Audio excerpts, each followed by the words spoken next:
proceedings. Yeah. Good evening to all of you, and Good evening. Good evening, and a warm welcome to all the shareholders of VR Films and some of the leads from the SME companies and all of you. So today I'm just going to talk about a small gist of what VR Films is all about, and then we'll talk about the IRC, that is Investor Relations Cell, and then I'll hand it over to Clifton. So to start with, VR Films was incorporated in 2007, and it has been engaging in the complete range of offering range of localization of services of digital, film, and TV industry for the TV industry, ranging from content editing, subtitling, dubbing, content localization, and all those, etc., etc. So, so basically, in 2019, the company went. In 2019, the company went public with a issue price of 61, and today it's priced around handsomely rewarded the shareholders with a price of close to 140 rupees. Some of the successes of dubbing activities for the company has been recently Unhinged. That's an English title which has done very well and garnered huge success, and also Target #1. That's another movie which has been a great success for the company. Some of the top clients of the company are Viacom 18, Sony Pictures, Z Entertainment, Discovery, etc., etc. Now, just to call out one or two important strengths for the company is the first one is Manish Dutt, who is the managing director of the company with 20 plus years of service and experience in this industry of media and film distribution. We have strong advanced equipment setup, technically sound operation, and the company offers a wide range of services. And the company now plans to, of course, we will hear it from the horse's mouth. He's going to enter into a lot many new services, which he will, engage and tell us about it. So that is about VR Films. With regard to Manish Dutt, as such, he is the managing director with 20 years of experience, as I said. Now, what we want to understand from an India point of view and the OTT standpoint is, all of you know that today most of the people are spending a lot of time in the OTT platforms, where subscriptions have been around 12 billion rupees and it has got a potential to grow to 74 billion rupees by 2024. And India is one of the biggest markets for this sector, for this OTT platform sector. And all of you know that 89% of the population in India are OTT consumers in the age group of 16 to 35. And India is known for, and it's a strength for India, that we have 50% of the population below 25 years of age, and they're all consumers of the OTT platform. So,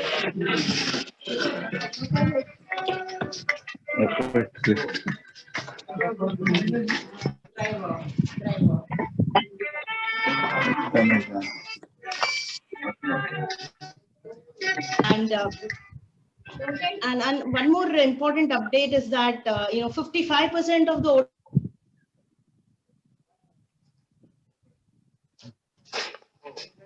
Finally, they admit that COVID-19 virus does not exist. Clifton, we cannot hear anything. Yes, right. We can't hear anything. Yes, we also can't hear, but they are addressing it. Okay. I think there is some technical problem. Yes. I can hear. I'm from New Jersey, US. I can hear you guys clearly. Yes, but we can't hear her. I think she's gone off the grid. Yeah, Oh, we she's cannot gone hear off the the grid. speaker. Her We net- cannot She's gone hear- off the grid. Her Okay. net must have gone off. Yeah. Could be. You're not hearing me? Yeah, Yes, now we got you. Now we got you. Now we are hearing you Now you're again. clear. Yes, and we can see you also. Oh, okay. Sorry about that. So I don't know up to what point. We were talking about 25 55%. of the youth. You were talking about Generation Z, 25% of the youth. That's very important point to catch on, is that below the 25-year population is huge, and therefore the consumption or the potential for consumption in the OTT sector is massive. And that is where we want to leverage the skill sets of Manish ji and see what he brings or what sort of growth will come to. Yes.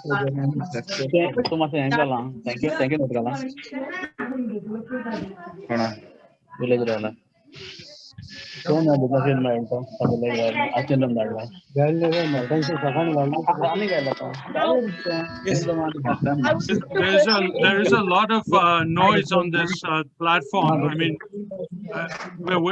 Uma, you finished or you still going? She's still going on. Yes. Yeah, I have another 2-3 minutes more to talk about. No, I didn't mean it that way. I just, because there was multiple people, I didn't know. I was just trying to focus who's speaking. Okay. Can I make a suggestion, please? Can I make a suggestion? Everyone else put the microphone on mute. Only Uma speaks. Yeah, I think it's a good idea. Okay. So having talked about Manish and VR Films as a whole, I wanted to focus now on the investor relations cell and give a background to why the investor relations cell and what are we going to be doing and what is being planned.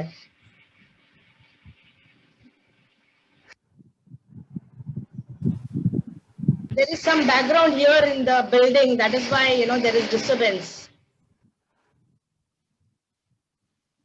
Let me see if I can address it, Clifton. Give me a minute. Okay.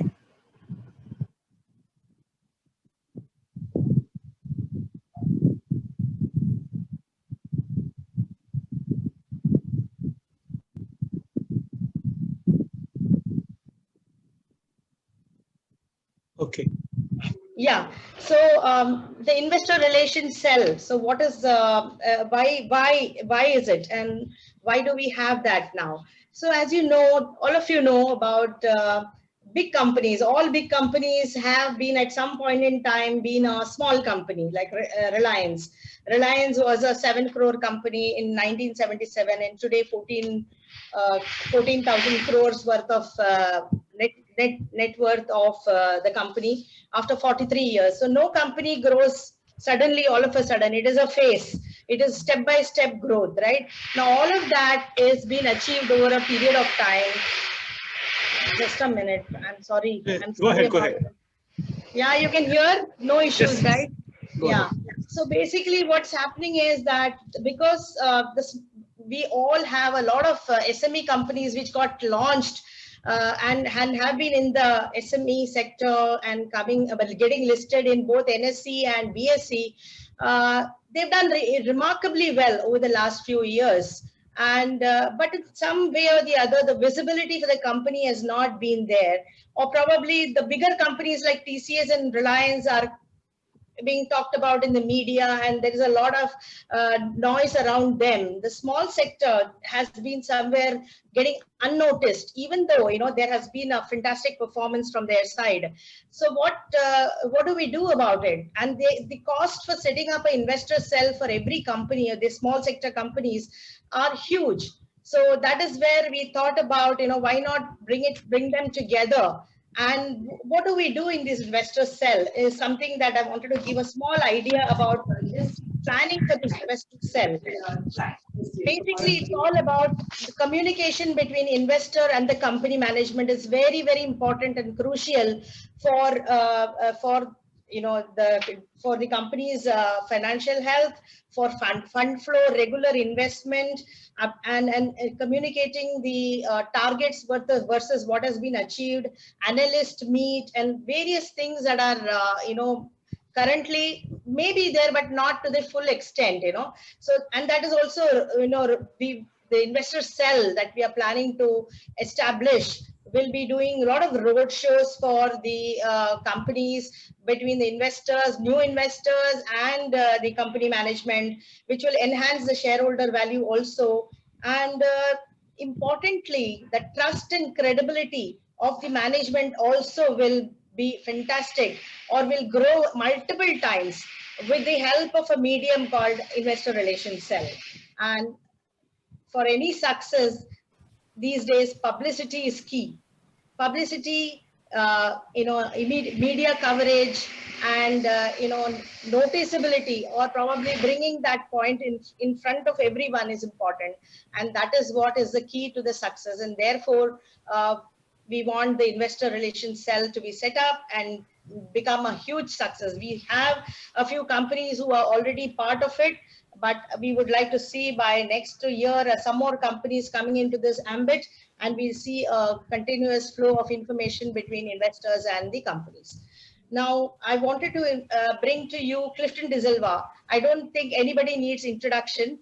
Clifton De Silva, the managing director of Altina Securities, Altina Finance, and a former Tata Investment Consultancy, Tata Investments and Tata Group of companies. He has been a portfolio manager managing a huge amount of portfolio. He himself has met in the past so many small entrepreneurs like Mukesh Ambani, the Manis, and so on and so on and so forth. I can go on, the story can go on. But the important point is that every company from small grows big. And that is what, with his experience and he has helped several SMEs to be set up now, get listed in the NSE and some in the BSE. And that is where we see now what next can we do for the small SME sector is what we are now planning with the help of lead and guidance of Clifton De Silva. That is what we are planning at this point in time.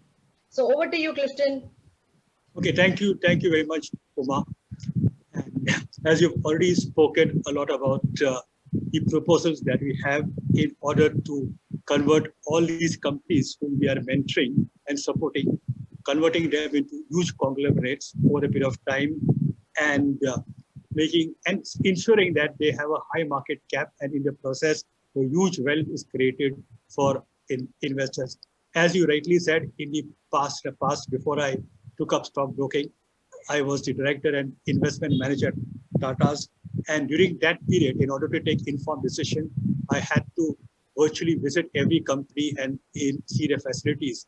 And some of the managements whom I met and interacted with in the past have today grown into huge companies like Mukesh Ambani or Adani or Airtel or Vedanta Group. All of them started small and grew big. And therefore, the potential of the SME is great. There are a lot of companies in the SME sector which are jewels, but all they require is hand-holding, guidance, visibility. One of the, as Kumar said, in order to create visibility, and what is more important is communication between the investor and the management. Now, the companies, when they are small, they have to focus on their operations. They do not have the time to set up a dedicated investor cell.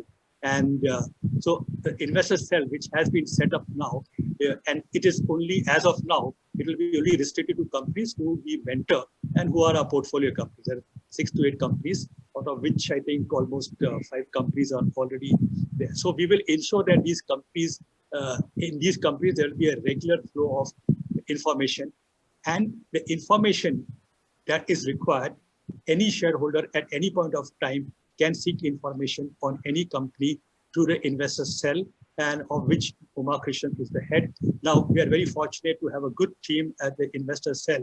As far as Uma Krishnan is concerned, till recently, she was the executive director of JP Morgan Chase, which is one of the largest banks in the world. And she headed the investor relation cell pertaining to clients of US and UK. So as far as her experience is concerned, there is no doubt about it. And she'll bring in a lot of new ideas, a lot of innovation, and ensure that all these companies whom we mentor are taken to glorious heights. Communication is of essence. So any development that takes place will be informed to the shareholders. And if shareholders require any type of information, they are free to call up the investor cell, call up Uma Krishnan and seek information. Now, as far as I know, in some of the companies, developments are taking place on a regular basis, but shareholders are not aware of the developments which are positive in nature. So many a times, shareholders may not be able to take benefit of the growth in a company for lack of information. They would exit the investment not knowing what is the future. If they are aware that this is the potential, what is the potential, then they stay invested and reap all the benefits of the future growth. So we do not want our shareholders to exit their invite. Okay, it is this way you reward or punish the companies. If the information that you get over a period of time is negative in nature, perhaps investors can exit the company. So the information will be provided on a regular basis. Investors can seek information on a regular basis and keep themselves updated and participate in the growth of these companies. And along will ensure that these companies grow. Now, as far as VR Films is concerned, it is into a business which is today and currently has huge growth potential. And what also is important at the same time is you must have an aggressive management. And as far as Manish is concerned, what I have learned about him is that his whole passion is to grow the company, and he thinks nothing else just about the company and how to grow it. So he has a lot of ambitious plans. Some of the plans he may explain to you as we go forward, maybe in the question answer session or when he's making the presentation. But one plan which he has discussed with me, which is it is now at a stage whereby I don't know to what extent he will reveal the plans, but maybe you, shareholders can have an idea about it and give their suggestions as we go forward. Manish was telling me about 2 days back that the OTT platform is a great platform, and as Kumar Krishan also has given you a lot of statistics about it. And frankly, it is one platform which has a huge potential for growth. And he plans to enter into this platform through, basically we have only decided to a subsidiary of VR or which VR, that is something which has to be decided. But as of now, the decision is there to set up this company in Dubai then and get it listed on the NASDAQ Dubai. These are the plans. And it was just about 2 days back that he shared this plan with me. In the meanwhile, having the contacts in Dubai, I have taken the proposal forward, and it can be listed on the NASDAQ Dubai. One, it can also be registered in Dubai, and possibly how existing shareholders will be rewarded in this whole venture will be something which Manish will talk to. Without taking much of your time, I would request Manish to make a presentation to the shareholders and investors. Thank you.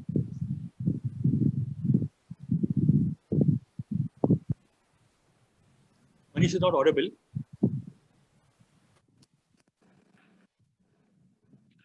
Now you can hear me? Yes, now we can hear you. Okay. Good evening, everybody. It's a pleasure to communicate with you. Happy to see you all hale and hearty. Though the pandemic has not completely dissipated, a huge sigh of relief that everyone is trying to bounce back to a normal life. As mentioned in our annual report, the first half has been very fruitful and productive for us. As per our financial report, September 20, our business income was approximately 6 crores, 35% more than the previous year, with EBITDA and nearly 75% more and EBIT 75% more as well, in spite of the pandemic situation. And the profit after tax was like 7 lakhs compared to just 53 lakhs last year. Well, and another great news is like an interim dividend is being declared, and the board just got the information today that the board is meeting on the 20th of this month to declare the interim dividend, and the payout will be like within the next 12 days or so after the board meeting. Coming back to the financials. What I have like told you about the EBIT and EBITDA was like audited reports till September, and the reports till December is like we have already done business which is like nearly 62% more compared to last year at the same time. And by March 21, we hope to reach at least 60% or more compared to the entire year as such, which I feel this could have been actually like, we could have had much more multiples of this, but because of the pandemic and setback not to us, but to our clients, many of whom are being very cautious, I think it's still a great kind of an achievement, what I feel is there for us in this. Now, coming to what we are like planning. For us, we plan our moves 1 year or 2 years in advance so that we have a good journey across the financial year itself. At this moment, we are now planning to consolidate business avenues for the year financial year 21-22 with tie-ups and associations with a few new platforms. We have synergized our associations, which would hopefully add up to the existing revenue stream and consolidate our fundamentals further.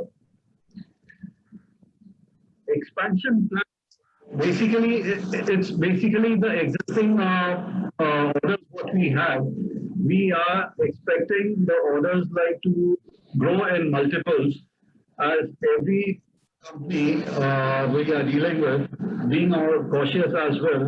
It's just waiting for the budgets to like come up and then plan everything starting from March or April this year. But we have most of the orders in place and we have added a lot more new companies as well to push up our sales and everything as that. Coming to the expansion plans, we have in this interim period of the pandemic, which was like work from home culture, we try to make the maximum use of it. And the maximum, and this period has taught us a lot more things as well as to how to develop business further, keeping in mind this kind of a sudden disruption, which is like totally unpredictable. And one thing it did teach us is like depending on one vertical or two verticals is not sufficient. You have to have like multiple verticals because you never know pandemic can strike when and where and which vertical would be like affected to it. So keeping all these things in mind, we have our expansion plans in place for the financial years 21-22 and 22 and 23. Besides increasing the work orders with various existing clients with receding pandemic woes, we are expecting double-digit growth volume in work orders, which are already in discussion. And as Uma discussed, revealed our clients, she has not revealed the major clients which are like there with whom we had our tie-ups last year in February and March, which is like Netflix is one of them and MX Player is the other. Moreover, we had also started our operations in Sri Lanka with the local POTV out there and the free TV territory, which was absolutely dead, has started giving us revenues now after 6 months, a monthly, handsome monthly sum, which we expect to grow in the times to come as well.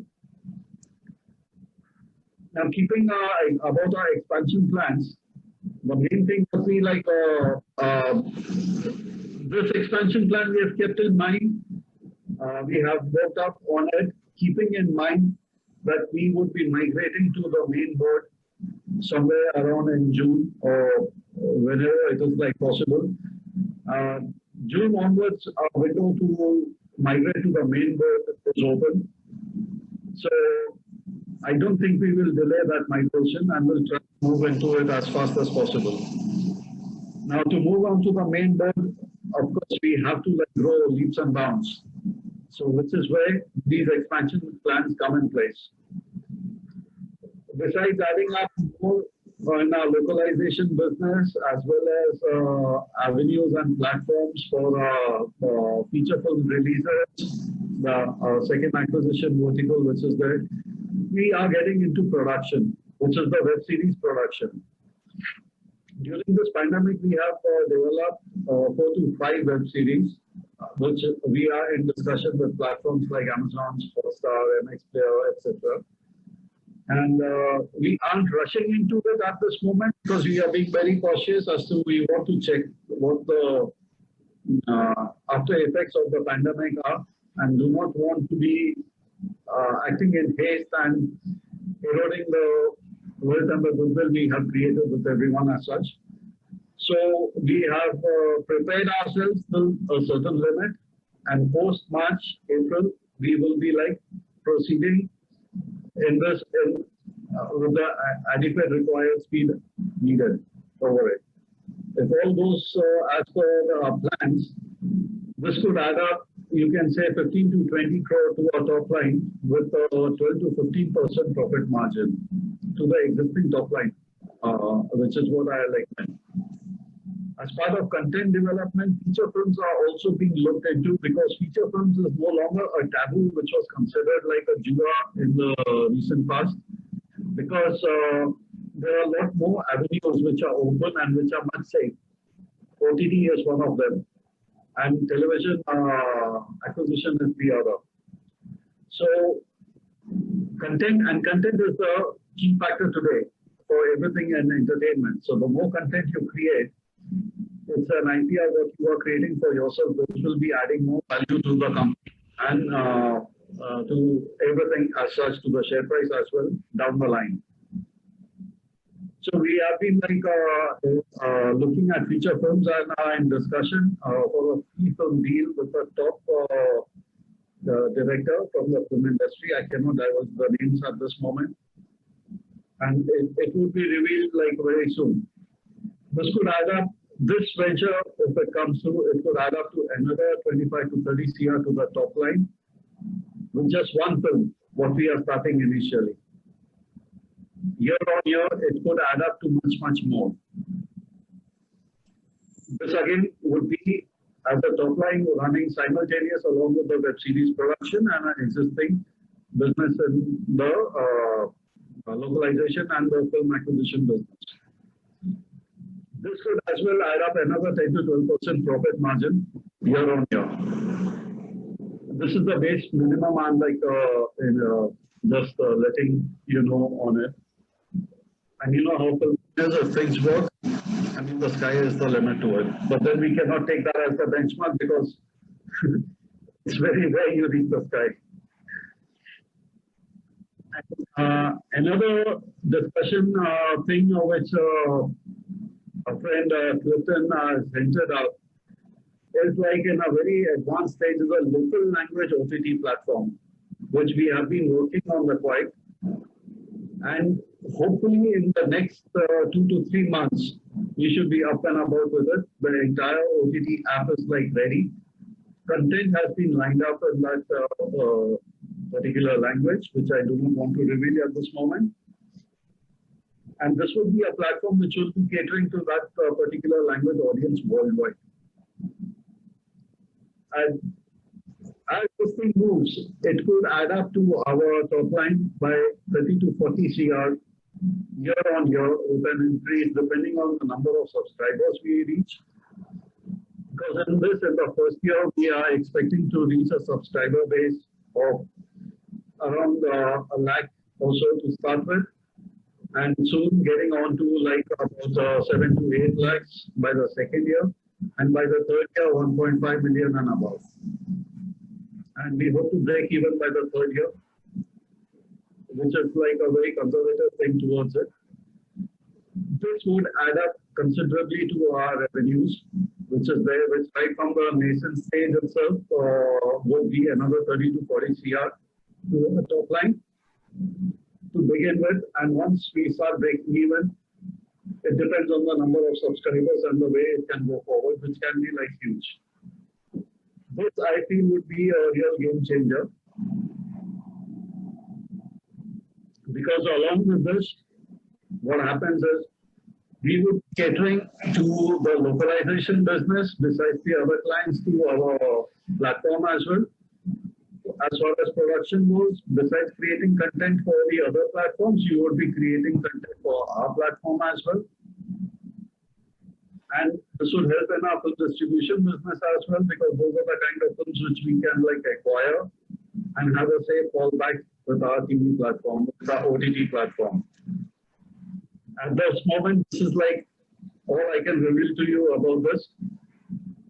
Why I cannot reveal more is because for this venture, like I said, being at this kind of a stage where we have developed it nearly 70 to 80%, the work is like completed over it, and it needs funds, and we are like in the process to raise funds The funds needed approximately are like 70 to 80 CR, of which some are in place.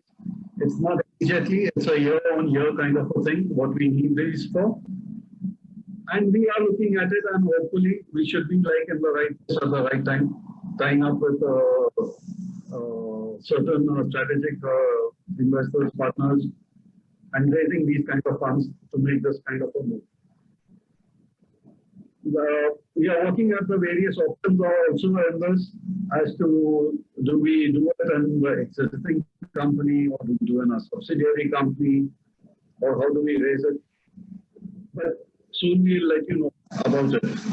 So now in a nutshell, basically the thing is our expansion plans, it include like for the year 21, the top lines would be like for the year 21 should be like around between 12 to 14 CR or maybe more if people, the clients go more aggressive now. But from the year 22, we are hoping to do like a top line of 30 to 35 CR or more, looking at the possibility of whether all the three platforms that we are working on, three ventures, which is the web series production, the feature film, as well as the OTT. If they start running together, it could be much more, but we are taking a conservative figure. And for the year financial year 23, this could be like 60 to 75 crores. And then year 24, financial year 24, it could be like 100 to 150 to 200, depending on how these things are like moving. So this is our 5-year plan we are like we have worked up on, and which would be like kind of increasing. And when I'm talking about these top lines, a profit of 10 to 12% each year increasing as per the top line on this. We keep on adding up to the revenues. So of course, this is always subject to any eventuality like the pandemic and the healthy economic growth to the industry. It depends on these factors as well. But I'm sure now after facing this pandemic, we are like ready to face anything and everything. And it will not be a setback, absolutely. Well, this is like the projection for way forward, not for just this year, for the next 3 years, I would like say. What we have like worked up and consolidated ourselves over to it. And of course, we would be adding up more volumes to each and every such plan, what has been like thought and worked upon. I mean, like for the series, web series production, if we are looking at 3 to 4 at this moment, the next year could be like 5 to 6. As much as we can keep expanding on it, we will be like doing it. So this is what the whole thing is. With this, I would like to sum up by thanking everyone who could take your time off to attend the meet and be all ears to our growth plans. Be safe, and let me hear like if you guys have any questions, any queries, or whatever, any doubts to our expansions. I'm ready to like help solve them out for you. Thank you. Thank you very much, Manish. Now we'll throw the session open for question answers. First, the questions from all those who are participating in the meeting. And there are some questions which have come to Uma Krishnan directly from some who are unable to participate in the meeting for various reasons. So once Manish has answered the question from the participants in the meeting, then there are some questions which will be asked by Uma Krishnan on behalf of some of the shareholders who couldn't participate. So you can start off with questions. Can I ask a question, Clifton? Okay, Yes. so just as a way of introduction, Clifton is a family friend of ours for many, many years. He introduced me to one of his portfolio companies, which I have invested in. He just sent me this, I think yesterday or day before. So the only input that I have is I am very interested in the space, and I just on my own, I just logged onto your website and probably spent 10 minutes over there just before this meeting started. So Manish, if I could just try to sort of understand the basic the basic business model. As I understand it, I'll just tell you what I got out of the web, and then you please correct me. So what I basically understood is that you take films that are, say, from the West, and that your core competency that I understand is that you're very, very good in dubbing, which I understand is basically converting that English language content to regional Indian languages. And as Umar said, you've got a big young population. The pandemic has hit.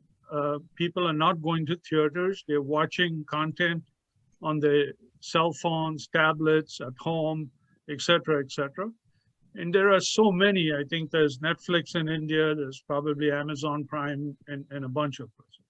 So am I understanding this correctly, that your secret sauce is that you have a way of getting these films, say from the West, taking them, dubbing them, converting them into the different Indian regional languages, and then sort of selling them to Netflix or Amazon or something, and then they put it out. And so you essentially, if I had to say, you pay a certain amount for the movie, then there's a cost associated with dubbing. So X plus Y equals this. And then you sort of sell it to all these different players. And then your profit is the spread between that and that. Am I sort of understanding the basic business model correctly, Manish?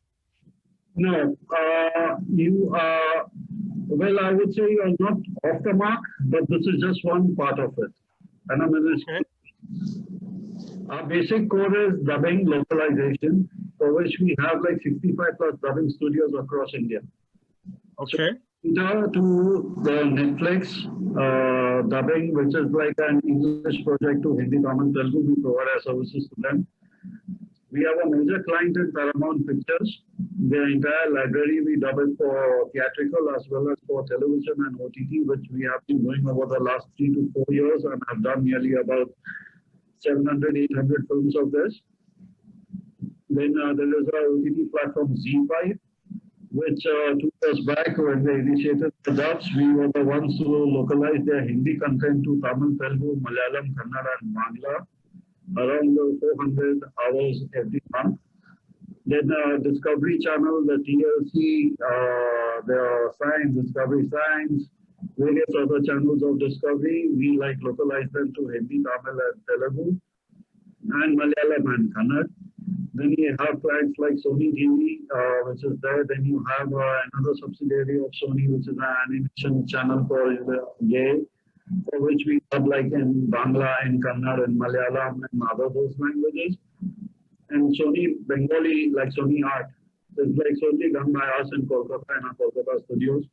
So like this, and then now we have MX Player, which is like a huge OTT platform for which we dub nearly about 400 hours every month to various languages for their various shows. Besides our own films and like, you know, the other films and theatrical. So we service all kind of content. I mean, documentary, from documentaries to fiction to like whatever. Whether they are feature films or web series or TV programs or documentaries.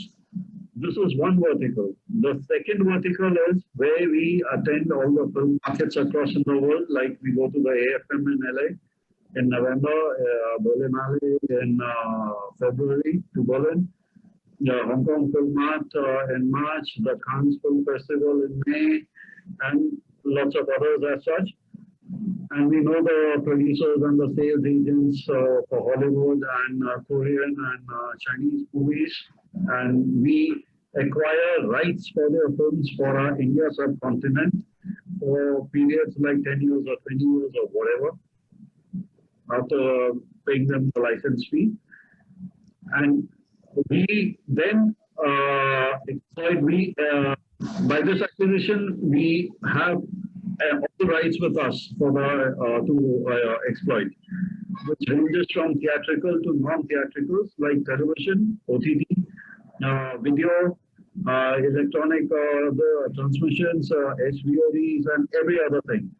So what we then do is we localize one movie into 4 languages, so it's like dealing in 4 movies. And we sub-license theatrical to a partner in one language, theatrical to a partner in another language, and blah blah, and some distributors for a certain period, like a year or 12 months, 12 months or 18 months or 2 years.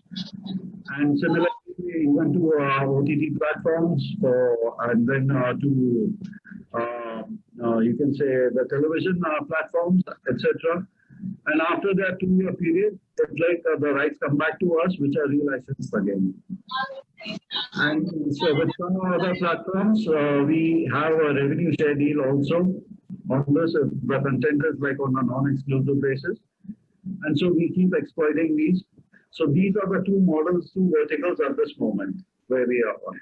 So it's not just like we get something and X minus Y and Z is the profit and the project is over. No. It's an ongoing running project for the next 10 years till the time the license expires. And many a times we relicense that movie again and the process starts all over again as such. So that means, so I can see this is like huge potential, right? I mean, because in India, the population is so big and you have so many, I mean, just like Bengali or is a huge, like a country. Hindi is, of course, huge and so on and so forth. So you have a lot of potential because in the way you do it, just curious, is it like a license fee? Does the people you sell it to, do they pay you an amount or is it per user? Just how does that work? Can you just talk about the platform to platform? So if I'm like exploiting the SVOD or any other platform as such, it's like on revenue share. Now, if somebody is giving like a big monies upfront, and they are sure of what they can like do, we sub-license it, but for a particular year or a period. Right. Okay. Beautiful. Thank you so much. I appreciate it, Manish. Thank you so much. It's very exciting. Thank you. Most welcome. Thanks, Romano. But before Manish answers the next question, there are two participants here from outside the country, Mr. Romano from Brazil and Mr. Alfred from US. Just your view, if in a nutshell, what is the potential of Indian films in Brazil and the US? That Alfred can. Well, I can sort of speak for actually both Brazil and the US because I shuttle back and forth. I came to graduate school at Stanford in the US and spent a fair amount of time there. And I actually go back and forth between the two. Let me tell you two things. Let's talk Brazil for a second. My wife is Brazilian, by the way, and when I was dating her in Brazil, there was a film called Caminho das Indias, okay? It's the story of a Brazilian girl falling in love with an Indian guy.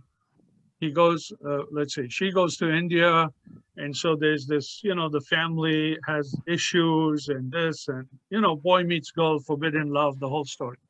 But it became a blockbuster. At 7 to 8 in the evening, every Brazilian family shut down and watched Caminho das Indias. When I went to the Indian embassy in Sao Paulo, he said to me, look at the amount of people going to India, these Brazilian girls, looking for their Raj. The guy's name was Raj. So, and then I think yoga has taken off and there is a fascination with India. So I think there's a huge potential if you could take Indian movies and put it into Portuguese. Huge, literally huge potential. Absolutely gigantic. And I have a lot of contacts in Brazil, a lot of contacts. Okay, so that's one. Did you ask me what's the potential in the Yes. US? Oh my God! I mean, it's gigantic. I mean, this country today is almost run by the Indians. The Indians and the Chinese. You look at Silicon Valley. You look at the CEO of Microsoft is Indian, Google is Indian, Adobe is Indian. I mean, look at the administration today. I mean, there's so many Indians. So So the answer is clearly resounding huge. I mean, it's mind-boggling. And a lot of the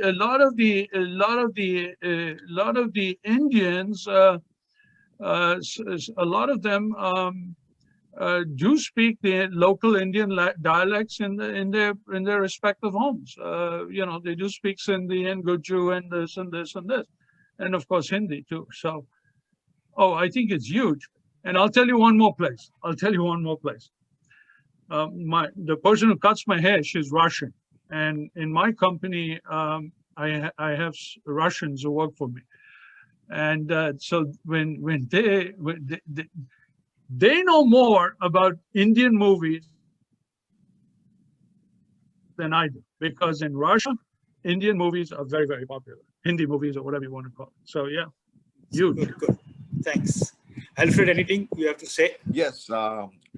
Thank you for creating this opportunity to share the development of VR films. I think if pandemic is bad, but it provides a good opportunity for VR films, because right now we have got so digitalized, so sort of attuned to media. And I like what Manish said about the revenue generation, like the SaaS model, you know, like service as a provider model. So you get a license fee, recurring fee, and it's infinite potential to always monetize. So that's good, Manish. I see a great potential here. Also, like I like to say that there's one thing we always talk about the US, like watching Indian movies, but right now the whites or the Caucasians are also watching Indian movies. Okay. And people are very tuned. Like this morning at 3 o'clock, I got an email from a friend of mine. She's looking at the White Tiger. There was the there's a review on New York Times on the movie White Tiger, based on the book by Adiga. Okay. Then also the Indian International Film Festival, Our World. Sorry, which was, I think, but you're aware of that? This white project has been dubbed in Tamil by our company. Which one? The White Tiger? Yes. Yeah, I will send you the review. I got it this morning on the New York Times. Very well written. It's not to be compared with the Slumdog Millionaire. Yeah. Okay, so congratulations. So I see great potential here. I see it's very, very active. Okay. My question to Manish and the team is, I see only 2 or 3 investors, retail, small investors like myself, trying to Clifton. I know him for the last 33 years. So I don't want to, like everyone is trumpeting him. That's good. How can we get retail investors more educated about the company? Secondly, what is the marketing and brand development for the company? Because that's what's going to be critical. And thirdly, how are you going to interface your dreams or your vision and mission with the Generation X? That is the younger generation. Uma says 25%, I think is much more. So given Generation X, given the cross-pollination, given crossing the borders, VR Film is well poised. What's your mission and vision to get there? We have envisaged as a development from this year onwards. Earlier, the focus was mostly theatrical and television, and in that we were contained in the Indian subcontinent diaspora, and our services would not go beyond that as such, whether it is for the acquisition or for whatsoever. Now, it's nearly 60% of the population which is youth, and they are driving the entire thing. They are not into watching television or, for that matter, theatrical. Yes, to a certain extent. You can see them all either on their laptops or their Androids or on the iPhones. So that consumption is mostly on these platforms, which is where we have shifted our focus, keeping this trend in mind, to be acquiring films as well, which would be working more and monetizing for us more on these platforms rather than in the theatrical model. And for us too as well, I would even though we have all rights to all our movies, we do not release them all in the theaters, because to release in theaters, it's like a very expensive media, and there is a lot of input, but the output is like not much. And there is like time restriction. You have to go within that period and watch the movie in a theater. Everyone is too busy with the erratic timings.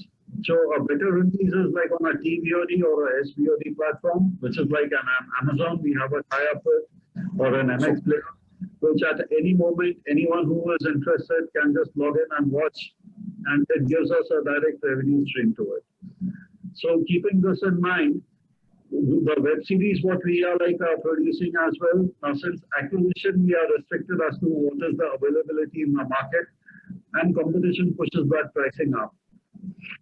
So we thought, like, why not get into production? Which earlier, 20 years back, I used to like produce programs, but then because of the changing media and the opportunities, we have put a stop to that. But now is the right time to get back into it because content is needed 24/7.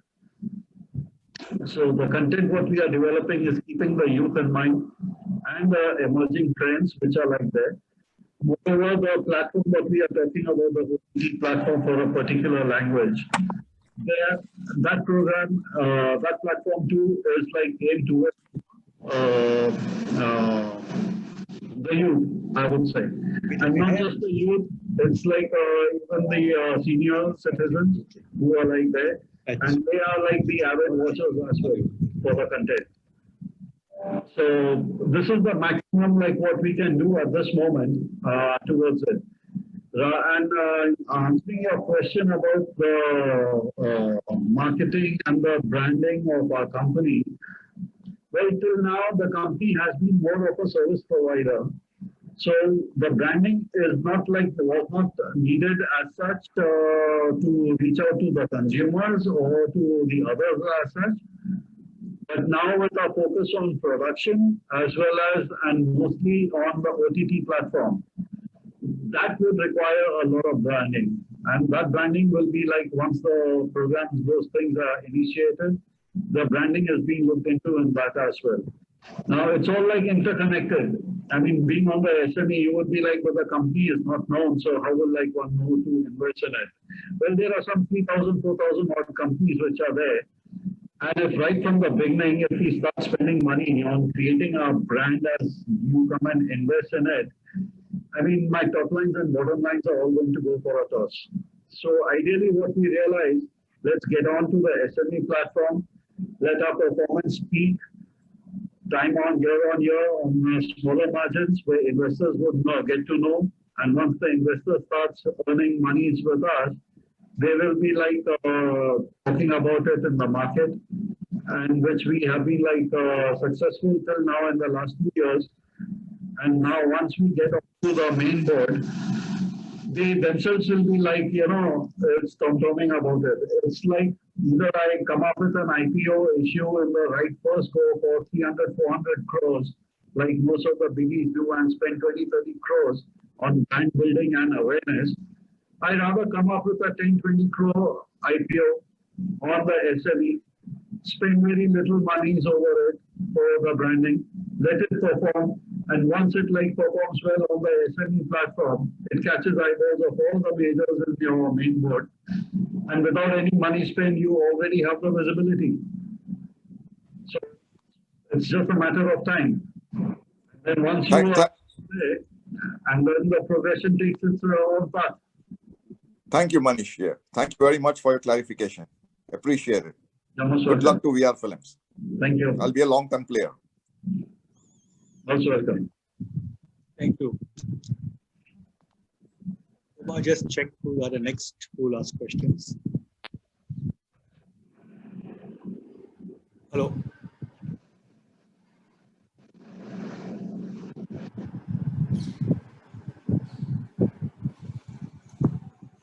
There is a question from an investor. He says, what is the difference between VR Films and Bodhi Tree Multimedia? Clifton, you want to answer that? Yeah. Manish can bear it. They are different. One is different. Manish will answer it. Well, Bodhi Tree is what I know about it. It is a producing television programs, commission programs for various television channels. That's just one activity of it, what I know of. Whereas we are more of service provider. We have our studios. We getting into the production for the web series and for the television programs. Plus, we are into feature films acquisition, and we'll be getting into the production of it. Plus, we would be like a studio platform. So basically, if you look at it, the long-term plan is like in the next 5 years. In India today, there is no studio model like what you have in Hollywood, which is like a Paramount Studios and everything, which have their own studios to shoot, to produce, to finance, as well as to conceptualize, to do the audios, to do distribution worldwide. There is no such studio in India. And we, with our baby steps, we are capturing each and every one of those fields and trying to grow up, which if everything works well, in the next 5 years, it could be like this is one studio which has come out from India, which is like a one-stop shop for everything and catering to all our needs ourselves. This is the big difference between the way we envisage our company and what I know of Bodhi Tree. I mean, it's not that I'm trying to say anything about it, but I know Bodhi Tree as just a production company. Thank you. I have another question. Yeah. Given the pandemic, everyone is working remotely. And from what I hear from you, you are into production company. How well have you scaled up or adapted your production in whatever way, limited way? I don't expect, like every one of us at downscale to handle the situation. To put it this way, at this moment, our main bread and butter was, the localization activity and our acquisition of the feature films. So whether you would call it as an insight or futuristic thinking or luck, I don't know what you would be calling it. In this pandemic, except the month of April, May, June, July, August, VR Films and its team were like fully working for 10 hours or more, day on day, every day, and in the go from home, and very few from the office as they were like, in the studios if they were close by. The thing, what I meant by being futuristic is our entire catalog of films we had before the pandemic itself localized in 4 different languages, and we had digitized it and kept it in our central server in the office. So when this pandemic struck and everywhere their production had come to a halt and the platforms needed the programs, we capitalized on this opportunity and we supplied 30 movies to MX Player without attending the office, but just by switching on the main central storage and giving them the path to download the localized content and play it on their channels, on their platform. Similarly, we supplied that kind of material to Tata Sky. We did the same thing with Amazon. And you look at it at that period, we were like, capitalizing on the revenues from that. In this period, I would like very proudly say, Netflix we were approached for dubbing Netflix programs, which all the major studios in India had refused, saying the quality will not be like good. 4 programs, which included Space Force as one, Bad Boy Billionaire, Corona the Pandemic, Fearless a movie. These 4 programs were dubbed by VR Films with work from home, remote dubbing facilities, and delivered to Netflix in the month of June and July. Besides this, we also did local dubbing for MX Player and for Discovery. And in this period where everyone was sitting at home doing nothing or trying to do something, we were still clocking around 200 hours every month. All we had to do was we tied up with a studio with one of our international partners, and they in turn tied up with a studio in Rome, where they came up with the software which would prevent piracy, as well as give you a good dubbing opportunity from your house itself, all via the internet. And that thing worked wonders for us, because that's how we like coped up with it. And my artist was sitting at his place, my recordist was sitting at his home, and my mixing engineer was only in the studio. And we recorded everything, and we mixed and delivered it to all kind of clients in that period. Now, of course, we did make some expenses on it, which is like we ensured we had the high-end laptops arranged with that software, and we took special permission from certain authorities and had those things delivered in the month of April itself to our technicians. So today, if you look at it, I need not put up more studios to do work. And even today, like my engineers who are way off in Mira Road and Virar, there's one sitting in Ratnagiri. They are doing their mixing and they are sending it to us, and it's still working. So this is beaten up the pandemic rather than let the pandemic beat us. And that, besides that, as directors, me and Krishi and Pawan, instead of just sitting at home, we were like listening and talking to various writers, content developers, directors. Like one of our directors, Vanita, is also up here. And we were talking and trying to develop content, which we did on paper. And now we would be like putting it up, for shoot as such. So this is how we like beat up the whole thing and utilize each and every moment to develop content and take it forward. Okay, Manish, I have one question for you, please. So I'm very curious about the Indian population, your target audience. I'm very curious. What is the type of content that they really watch? Is it mostly like, I'm talking now like Western movies, I'm trying to understand what type of content do they really watch? Do they like movies that are more like romantic kind of movies? Do they like more drama? Do they like more?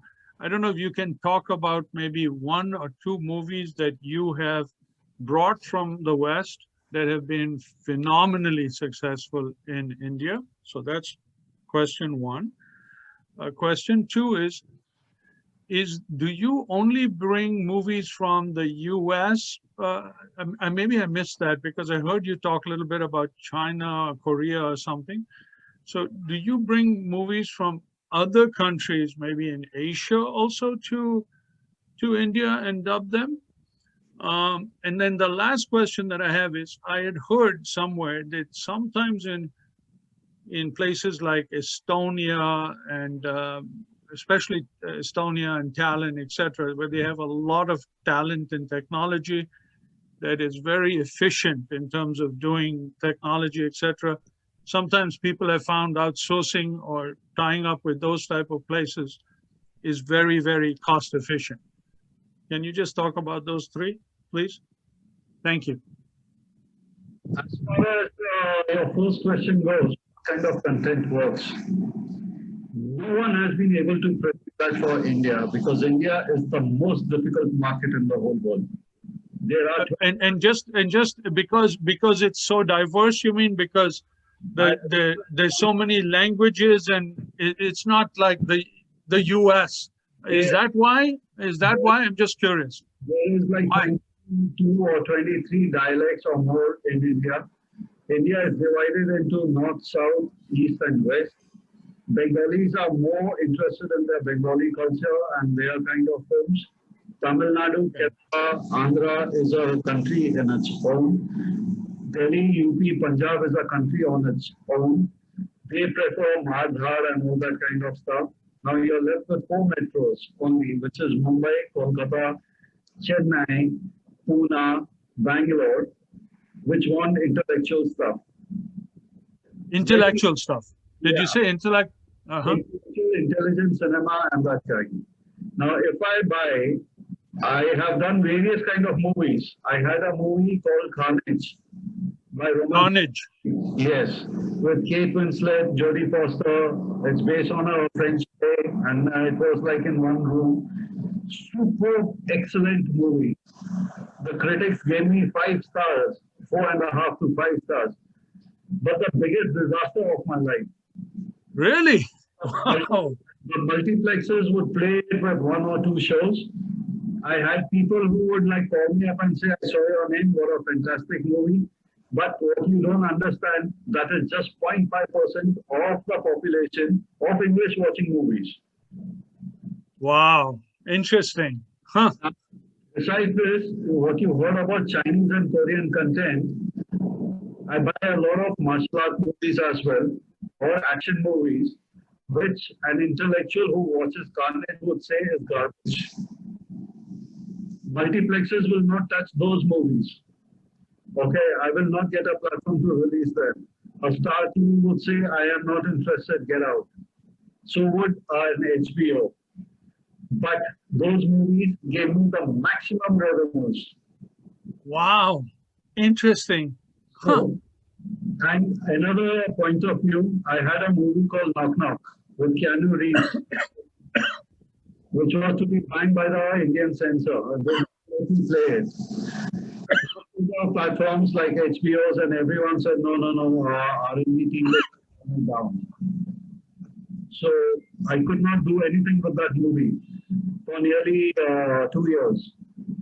Then Amazon. Excuse me. Sorry. Amazon, and I released the film on Amazon. You released it on Amazon? Yes. Sorry? And that too after 3 or 4 years of its theatrical release. Oh, sorry, it never had a theatrical release in India as well. That movie has done phenomenal business on Amazon, and as per Amazon, it is like a very good rating movie from, you say 1 to 20, it is within that. Wow. Interesting. So it's not an easy answer. It's very, yeah. It is very difficult. So you have to keep a balance on it to do everything as such. So Okay. And then what about, can you talk a little bit about Tallinn and Estonia? Do you do anything there? My brother, who's one of the directors in our company, he is staying in Tallinn. He's there Oh, really? moment. And Tallinn is technically a very forward kind of a country as such, where Skype was invented, I think, in Tallinn. By the way, I know Estonia very well. I know Tallinn very well. I've been there many, many times. One of my favorite countries. Yeah, I love it. Yeah. So your brother's based out of Tallinn now? Yes, Pawan Dutt, he is there on the panel. You can see him. So Hi, Pawan. he's very much there. Plans are afoot. About 3 years back, I did to Tallinn and survey out there and try to tie up with some local studios for dubbing in Russian, in Swedish, and in other languages, which are very expensive otherwise to like do. But somewhere down the line, the basic problem is in most of the Scandinavian countries, they do not prefer dubbing; they prefer subtitling. As such. Subtitles. Very few of them believe in dubbing. But we are hoping, we are working on some gaming concepts, which we want to enter the gaming zone very soon. That's where I think Tallinn will come into play, because they have a lot of gaming and animation experts and all in there. So Technologically, they're way ahead. Skype Yes. was invented over there. exactly. Okay, And Nokia was in a neighboring country. absolutely. In fact, my first trip was I flew from Helsinki to Tallinn. That's when I went first to Tallinn. That's how I found out about Tallinn, from the people in Helsinki. And all the copyright laws are like originating first in Tallinn, in Sweden, and then coming down to India. And my brother, he's an attorney and with the Tallinn Law School out there, and with Crawford and Bailey, expert in the copyright issues. So Wonderful. new law on copyright coming up, I get to be the first one to get to know about it. Great, great. Okay, well, wonderful. Listen, I'll get off. Sorry, I've got another Zoom call, so I'm going to go off. Let's stay in touch. Clifton, please share my contact details with Manish. Okay. Give him my WhatsApp number, and Okay. Manish, feel free to contact me anytime. I'd love to help you in Brazil or anywhere you need it. Okay, take care. Bye-bye. Thanks, Romano. Okay. Thanks. Before we, is Clef? Thank you, Clifton. Thank you. Thank Bye-bye. Roman. Thank you very much. Is Clef Duskano in the meeting? Hello. He's also from Estonia. He was to attend the meeting. So anyway, Uma, you can take over and go to the next sets of questions. Christian and Manish, some of the questions that I prepared have been already raised by both Romano and Alfred. So one was on the, other than English, what about other languages? Is Manish planning to bring, for example, Russian or, Brazilian movies? And this morning also we spoke. So yeah, so that has been addressed already by Manish. And Manish, in the introduction of VR Films, I did not talk about your Prime Video and Netflix. Apologies, but this is what the investor meet helps, because this was not there in the internet when I searched all your database. So somewhere I could not get that data. This investor meet has really helped me understand that yes, the company is now into newer territories, which is good. And thanks for updating that. Second question was on the impact of pandemic, and how did we adjust VR Films as a whole, and that also Manish explained very beautifully to Alfred's question.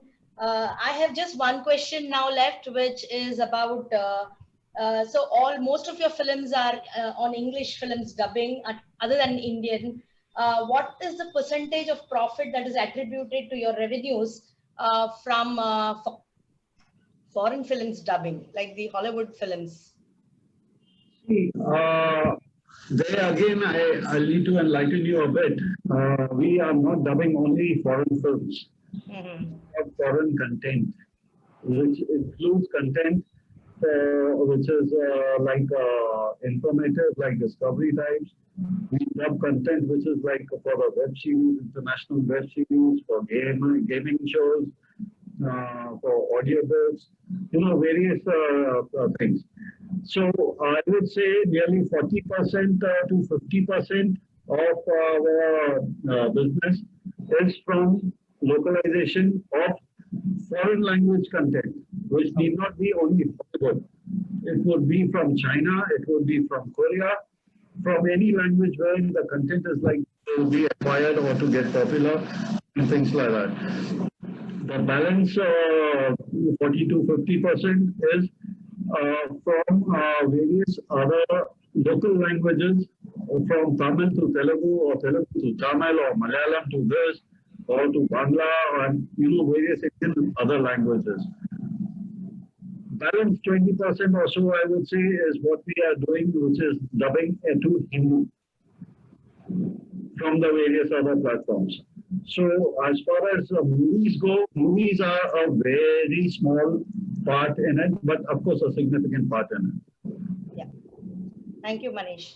And one last question I had, I think even that you've addressed, which was how is financial year 21 shaping up, which you gave us a very good update on, what is in fact, 22, 23 also you gave us an update. So that's it about from me, Clifton. Okay, I assume that everybody's questions have been answered. Can I ask a question, Alvito here? Yes, Alito, yes. Okay, Manish, can I ask a question? go ahead. Yes, Alito, Manish. go ahead. Yeah. What I want to know is, what will the trigger likely to be for the company to reach that 25 crore capital to go to the main board? That is one question. Secondly, I was reading a report on Boston Consulting Group saying that by 2023, OTT platform is going to have $5 billion in terms of business. In India, it is at an all-time high. In fact, Netflix is going to spend 3,000 crores on this platform. Now, till you have your venture going in Dubai, till that time, what is the business mix going to be for OTT in your business portfolio? Because as I understand, as a layman, I know content is the key here. So what is the percentage going to be for that till your company comes in? That's all. Till our company comes in the OTT space? Yeah, till your company comes in for OTT. Till that time, you'll be in the OTT business, right? Or you won't be in OTT business. I will be in the OTT business most probably by April or May. And we are in the OTT space wherein we are servicing the OTT content. So we are No, in that space. I didn't get you. What is it? You are going to be in the OTT platform by? We are already servicing to the OTT platforms like Netflix, like Amazon, like MX Player. Good. Good. At this moment, we are already like servicing them by localization services, dubbing services, and by supplying them our content. We envisage to do is like come up with our OTT platform in one particular language, which would be like Netflix or an Amazon. The thing is, Netflix and Amazon are catering to 50 languages and 50 different territories with various wide programs and all, where we are concentrating on one particular regional Indian language worldwide. So I only wanted to know what is you could put a figure on the percentage of your OTT business in your product mix. At this moment, a rough percentage. At this moment, it is around 60%, which is there. 16%, okay. And what is the trigger for your reaching the 25 crore capital to go to the main board? Well, we would have already reached that. But the problem basically was, it's like because of the pandemic, things have been not from our end, which we are doing very well. The kind of revenues what we are generating at this moment, if you would look at it, these were supposed to be done last year in March itself. But because of the pandemic, companies are closed down and blah, blah, blah, and everything was postponed for them as such in their business plans. So which is where you would like immediately see now, the moment like the windows open up, the big boom that would be like in this OTT space and in the other space as well. So whereas your trigger for the 25 crore benchmark goes, I don't think it is an issue at all there. Do you mean by that as a market cap, or do you mean as what exactly? Market cap. Market cap of 25 crores, right? Yeah. Yes. Well, that is in your hands. You can. No, but what's the trigger? I mean, probably the share price has to go up to what level? It has to 180. I think 180 or 280. 180. So it's 150 now. Yeah. So much depends on you also, on the company, to be able to project. I am performing. It's you who have to dig into your pocket. No, in terms of publicity. If you want, you can take it up tomorrow. It's a 25 crore cap. We have the investment already. Putting in more. Nice. Yeah. Thanks for enlightening us on the plans of the company. Thank you, Manish. You're most welcome. Thanks, Alito. Pupa, you can take over. If there's nobody, then you can propose a vote of thanks. Hello. Yeah. Was we lost connection. Hello. Hello, Uma, you're there? Yeah, I'm there. Yes. Okay. I think if there's no questions, then you could wind it up by proposing a small vote of thanks. Yeah, sure. So, on behalf of Investor Relations Cell and on behalf of Altina Securities, a big thank you to all the investors for taking out time today to understand and ask and clarify all the questions and updates from Manish Dutt. And a big thank you to Manish Dutt for a fantastic view that you have given us and enlightened us on the media industry as a whole. And have a nice evening and talk to you in the next investor meet. Thank you. Bye-bye. Thank you. Thank you.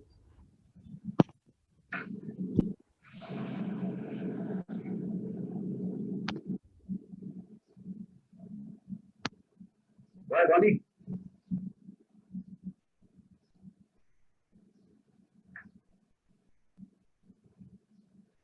What's up?